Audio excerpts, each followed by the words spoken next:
હકી આવાજ ન્યૂઝમાં આપનું સ્વાગત છે। હું છું અજીઝ। ઝુબેલવાલા સમાચારમાં વાત કરીએ તો વડોદરા શહેરના જુબેલી બાગ પાસે આવેલ ગાંધીનગર ગૃહના પ્રાંગણમાં વડોદરા વેપાર વિકાસ એસોસિએશનના વડોદરાના તમામ વેપારી, મુસ્લિમ સમાજ, બોરા સમાજના લોકો હિન્દુ મુસ્લિમ સાથે રહી કાશ્મીરના પહેલગામ ખાતે બર્બરતાપૂર્વક નિર્દોષ નાગરિકોની હત્યાને લઈ વડોદરા વેપાર વિકાસ એસોસિએશન દ્વારા ભાવભરી શ્રદ્ધાંજલિના પ્રોગ્રામનું આયોજન કરવામાં આવ્યું હતું, જેમાં મોટી સંખ્યામાં લોકો જોડાયા હતા।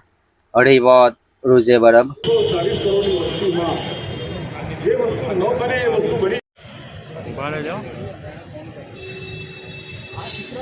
પાકિસ્તાન મુર્દાબાદ, પાકિસ્તાન મુર્દાબાદ, આતંકવાદ મુર્દાબાદ, આતંકવાદ મુર્દાબાદ, પાકિસ્તાન મુર્દાબાદ, આતંકવાદ મુર્દાબાદ, આતંકવાદ મુર્દાબાદ, મુર્દાબાદ મુર્દાબાદ, આતંકવાદ મુર્દાબાદ, મુર્દાબાદ મુર્દાબાદ, પાકિસ્તાન મુર્દાબાદ, મુર્દાબાદ મુર્દાબાદ, પાકિસ્તાન મુર્દાબાદ, આતંકવાદ મુર્દાબાદ, આતંકવાદ મુર્દાબાદ, પાકિસ્તાન મુર્દાબાદ, પાકિસ્તાન મુર્દાબાદ, પાકિસ્તાન મુર્દાબાદ, પાકિસ્તાન મુર્દાબાદ, આતંકવાદ મુર્દાબાદ, મુર્દાબાદ મુર્દાબાદ, પાકિસ્તાન મુર્દાબાદ, મુર્દાબાદ મુર્દાબાદ, પાકિસ્તાન મુર્દાબાદ, પાકિસ્તાન મુર્દાબાદ, પાકિસ્તાન મુર્દાબાદ, પાકિસ્તાન મુર્દાબાદ, પાકિસ્તાન મુર્દાબાદ। ભારત માતા કી જય। આ જે 2 દિવસ પહેલાં જે બનાવ બન્યું છે આપણા કાશ્મીરમાં, આપણી ઇન્ડિયામાં, તે બહુ દુઃખદ ઘટના બની છે, જે ના થવું જોઈએ। માન્યતા પરવારી ગઈ છે એવું લાગે છે। માણસના આવી રીતે નિર્દોષ માણસના લોહી કાઢે, મર્ડર કરે, મારી નાખે, એ નવા કપલને વિધવા બનાવી દે, છોકરીઓને। કઈ હદ સુધી ઇન્સાનિયત છે? આવું ના ચલાવાય, ના સહેવાય।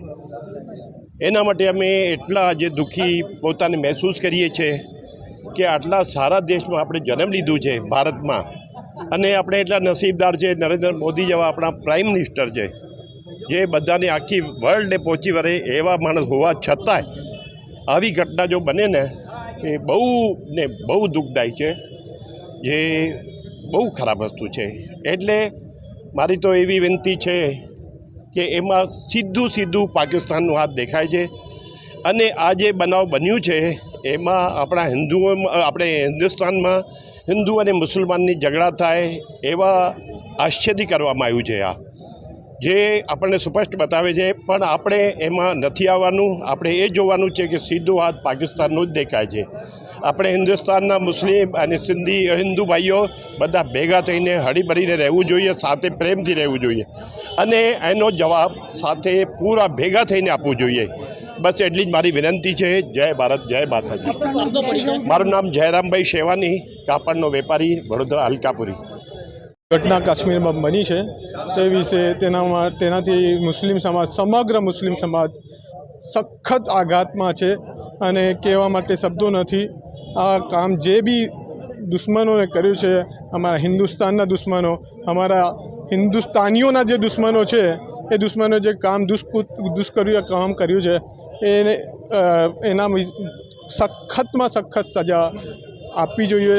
જો એમને સજા દુનિયાના કોઈ બી માણસો નહીં આપી શકે તો ભગવાન એમને છોડવાનો નથી, કારણ કે આ જે કામ કર્યું છે, જે કૃત્ય થયું છે, એ માનવતાની હત્યા થઈ છે। કોઈ એક વ્યક્તિની, કોઈ ધર્મની હત્યા નથી, કોઈ સમગ્ર માનવ જાતની હત્યા છે। અને અમારા કુરાનમાં કીધું છે કે કોઈ એક માણસની હત્યા એ સમગ્ર માનવ જાતની હત્યા છે। એટલે આ હત્યાઓ જે કંઈ છે, અને આ જે હું તો અહીં સુધી કહીશ કે આ જે મૃત્યુ પામ્યા છે એ શબ્દો બી ના વાપરવા જોઈએ છે। આ શહીદ થયા છે। આ જે લોકો અહીં દુનિયાથી ગયા છે, એ લોકો શહીદ થયા છે, એમના વિશે મૃત્યુ પામ્યા છે, એ શબ્દો બી એમના માટે ખરાબ શબ્દો છે। એ શહીદ થયા છે, અને શહીદી એમની એરે નહીં જાય એવું અમારું ચોક્કસપણે માનવું છે, અને ભગવાન એમને નહીં છોડે। આ કામ જેને બી કર્યું છે, સ્પષ્ટ દેખાઈ રહ્યું છે, એકદમ ચોખ્ખું દેખાઈ રહ્યું છે કે આ હિન્દુ અને મુસ્લિમોને લડાવવાની એક સાજિશ છે, જે અમે કામયાબ થવા નહીં દઈએ। કારણ કે દરેક હિન્દુસ્તાની જાણે છે કે આ કોનો હાથ છે અને કોણ કરે છે। એટલે હિન્દુસ્તાનીઓ બધા જ જાણે છે કે આ કૃત્ય કોનું છે અને એમના કૃત્યમાં એમના જે ષડયંત્ર છે એમાં અમારા હિન્દુસ્તાનીઓ નહીં આવે એ ચોક્કસપણે આ સમગ્ર વડોદરા વેપાર વિકાસના એસોસિએશનના જે નેજા હેઠળ બધા જ વેપારીઓના એસોસિએશનના ભાગ લીધું છે અને અમે લોકો સુલતાનપુરા મુસ્લિમ વેપારી એસોસિએશન તરફથી આવ્યા છે અને સમગ્ર અમારા એસોસિએશન તરફથી બી અને સમગ્ર મુસ્લિમ સમાજથી બી આ કૃત્યને અમે સખત શબ્દોમાં વખોડી કાઢીએ છીએ. આપનો પરિચય? હું સુલતાનપુરા મુસ્લિમ વેપારી એસોસિએશનનો સેક્રેટરી મોહમ્મદ બારિક છોવાલા.